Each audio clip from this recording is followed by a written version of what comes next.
చేవేళ్లలో సోమవారం జరిగిన దారుణ రోడ్డు ప్రమాదంపైన విచారణ వేగవంతమైంది. ప్రమాదానికి గల కారణాలపైన పోలీసు, రవాణా శాఖ అధికారులు దర్యాప్తు మొదలుపెట్టారు. టిప్పర్ డ్రైవర్ గుంతను తప్పించబోయి ఆర్టీసీ బస్సును ఢీకొట్టిన ఈ ఘటనలో 19 మంది మృతి చెందిన విషయం తెలిసిందే. బస్సును ఢీకొట్టడానికి ముందు బ్రేక్ వేయకపోవడంతోనే ప్రమాదం జరిగి ఉండొచ్చని పోలీసులు అంచనా వేస్తున్నారు. టిప్పర్లో పరిమితికి మించిన కంకర లోడుతో పాటు అతివేగంగా లారీని ఒక్కసారిగా కుడివైపు తిప్పడంతో అది అదుపు తప్పి నియంత్రణ కోల్పోయినట్లు భావిస్తున్నారు.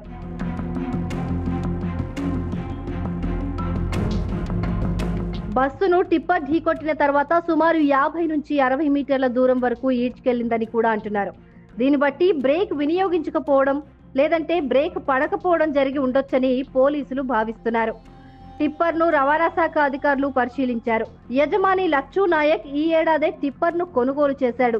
అయినా బ్రేకులు ఎలా పనిచేస్తున్నాయనే కోణంలో పోలీసులు ఆరా తీస్తున్నారు.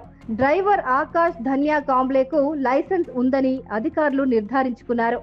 టిప్పర్ నడపాలంటే హెవీ మోటార్ లైసెన్స్ ఉండాలి. అతను మహారాష్ట్రలోని నాందేడ్లో లైసెన్స్ తీసుకున్నాడు.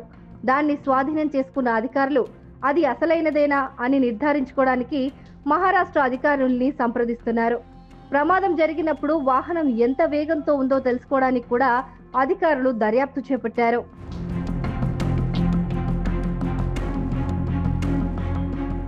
ఈ ప్రమాదంలో మరణించిన 19 మందిలో 17 మందికి నోరు, ముక్కులో కంకర, దుమ్ము ఎక్కువగా ఉన్నట్లు పోస్టుమార్టం చేసిన వైద్యులు తెలిపారు.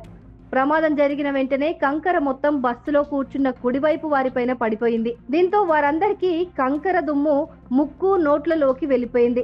అలాగే గాయపడిన వారికి కూడా ముక్కు, నోటిలోకి దుమ్ము చేరి తీవ్ర ఇబ్బంది పడినట్లు డాక్టర్లు చెబుతున్నారు. గాయపడిన 24 మందికి ప్రస్తుతం చికిత్స కొనసాగుతోంది. అయితే ఇందులో 5గురి పరిస్థితి కొంత విషమంగా ఉన్నా వారు కూడా క్రమంగా కోలుకుంటున్నారని అంటున్నారు.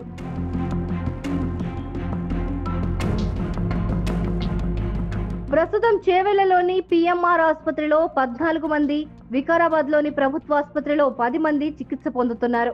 కోలుకున్న బాధితుల నుంచి వాంగ్మూలం సేకరిస్తామని పోలీసులు చెబుతున్నారు. ప్రమాదంలో ఆర్టీసీ బస్సు, టిప్పర్ డ్రైవర్లు ఇద్దరూ మరణించడంతో బాధితుల వాంగ్మూలం ఈ కేసులో కీలకంగా మారనుంది. వారిద్దరూ ఒకవేళ డ్రంక్ అండ్ డ్రైవ్ చేశారేమో అనే అనుమానంతో వారి రక్త నమూనాలను ఫోరెన్సిక్ ల్యాబ్కు పంపారు.